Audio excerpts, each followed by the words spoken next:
ओम साई राम। आज का सही संदेश। बाबा कहते हैं, मेरे बच्चे, अगर तुम अपने आज में खुश रहना चाहते हो तो अतीत का पछतावा और भविष्य की चिंता करना छोड़ दो। जिसका दिल जितना बड़ा और साफ होता है उसे दर्द भी उतने ही बड़े मिलते हैं। अपना ध्यान रखो।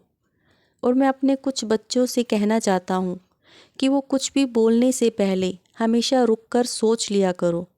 गुस्से में अक्सर गलत शब्द मुंह से निकल जाते हैं, इसलिए शांत होकर सोचकर फिर बोला करो और व्यर्थ की बहस ना करो। तुम यदि सही होगे तब भी लोग तुम्हें गलत समझ सकते हैं, तुम्हारे बोले हुए शब्दों के कारण। इसलिए तुमसे कह रहा हूँ कि खुद को शांत करने के लिए ओम का उच्चारण करो। ध्यान में बैठा करो। ध्यान में बैठकर ओम शब्द का उच्चारण करो।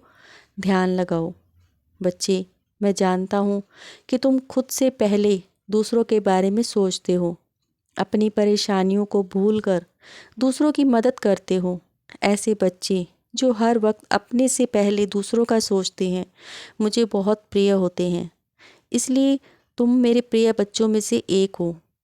और सुनो, यदि तुम्हें कुछ ऐसे लोग मिले जो तुम्हारे साथ ठीक से पेश ना आ रहे हों, तुम पर सबके सामने चिल्ला रहे हों और तुम्हारी बेइज्जती कर रहे हों, तो एक बात समझ लेना कि तुम्हें उन्हें जाने देना है। बिना अपने मन को खराब किए उन्हें जाने दो, क्योंकि उनका ये विचित्र व्यवहार तुम्हारी तरफ इसलिए है क्योंकि वो खुद अपने जीवन से बहुत परेशान हैं।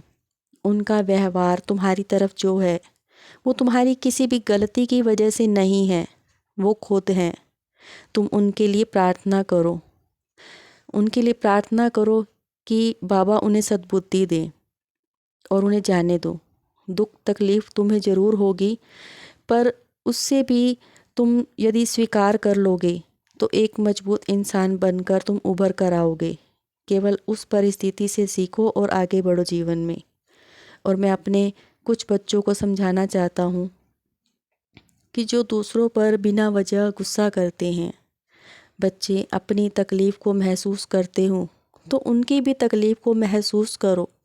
जब तुम इस तरह से सबके सामने तुम बदतमीजी से या गुस्से से चिल्लाते हो तो उन्हें भी तकलीफ़ होती है जैसे तुम्हें तकलीफ़ होती है, लेकिन तुम अपने हो उनके, इसलिए वो तुम्हें कुछ भी नहीं कहते।